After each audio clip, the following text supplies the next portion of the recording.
Tignan ko lang. Killings. Kung ano ako, Mass mobilization of people. Of people power for that. ang alam ko ang sinong pupunta lang doon, ikaw pati ako. Bakit ka man Dumara ka, sir, no?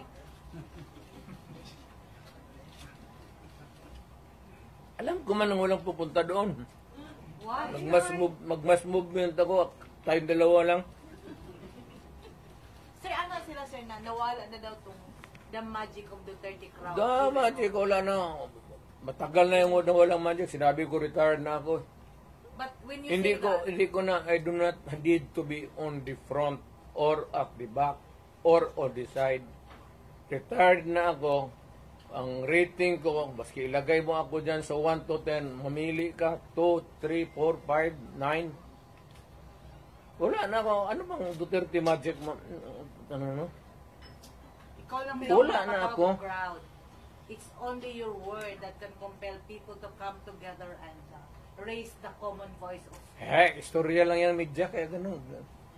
Ganun ang ginawa ko noon, wala man lagi. Di ba? well. So when you say that, it's the other way around, no?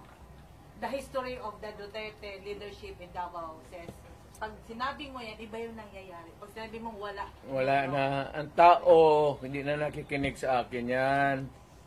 Kasi wala na akong power, matanda na ako. Nagkakay na ako, kaya the last time ako nagmotor, hindi ko na talaga kaya. 7 months ago, nagmotor ako uli. Kalakad pa man ako ng husto. Nung natumba ako,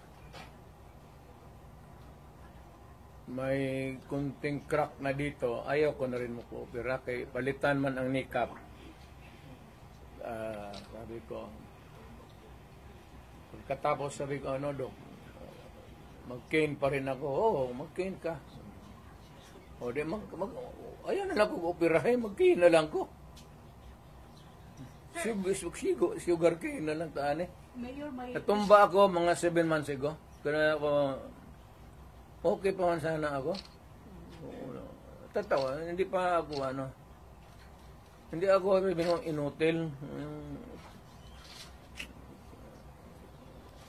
Ang masakit pa, kaya nga nagmotor ako ng magaan. Yung 600 lang, 800 kasi yung 1,000, 1,100. Yung Honda na blue na wala pa, matagal na talaga. Pag ko, hindi ko nabawi sa Sir, given the situation na may perceived na problema between the Duterte and the Marcoses camp, ano yung advice mo sa mga tao?